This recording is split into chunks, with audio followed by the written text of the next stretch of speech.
जा सकता है।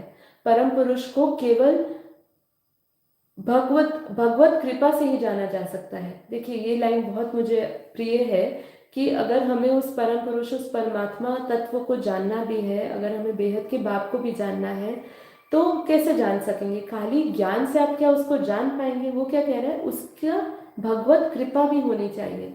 तो हम जो ज्ञान समझते हैं, जब हमें इस ज्ञान का अहम हो जाता है ना, हमें अहंकार आ जाता है कि मुझे इतना ज्ञान है, मैं ये जान चुका हूँ, तो हमें ये समझना है ये भी भगवत कृपा, जैसे इसमें भगवान की प्राप्ति भगवत कृपा से होती है, वैसे ही हमें ज्ञान की प्राप्ति परमात्मा के बेहद के बाप की कृपा से ही होती है।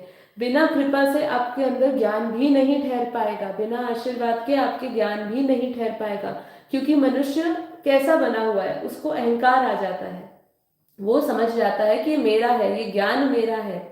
जैसे ये उसके अंदर भाव आ जाता है तो कैसे भगवान तक पहुंच पाएगा? अहंकार तो भगवान तक पहुंच ही नहीं सकता है।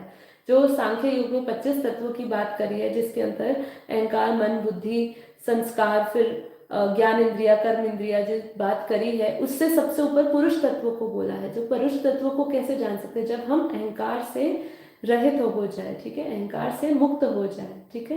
अहंकार युक्त इंसान नहीं पहचान सकता है।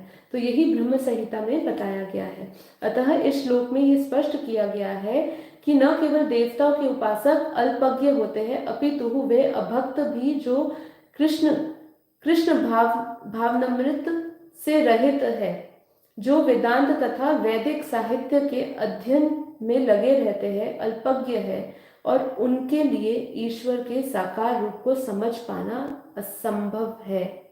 क्या है? साकार रूप को पाना, साकार रूप को समझना। क्योंकि जो ये दृष्टि है, जब वो साकार रूप को देखती है, तो उनके साकार हाव भाव व्यवहार को देखती है, तो वो उनकी जो परमात्मा की जो शक्ति है, जो परम तत्व परम प्रकाश है, उसको नहीं देखती है। वो उनके साकार रूप में ही, उनकी लीलाओं में ही फंस जाती है। और ऐसा ही हुआ, इसलिए हम उनके साकार रूप को नहीं जान पाते।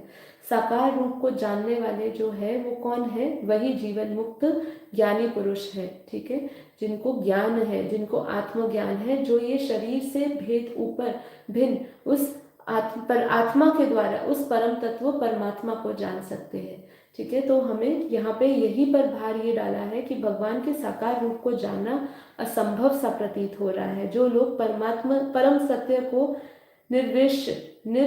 निर्विशेष करके मानते हैं, वह अबुद्ध बताए गए हैं, मतलब अबुद्धिहीन बताए गए हैं। वे लोग जो परम सत्य के परम स्वरूप को नहीं समझते हैं, ठीक है।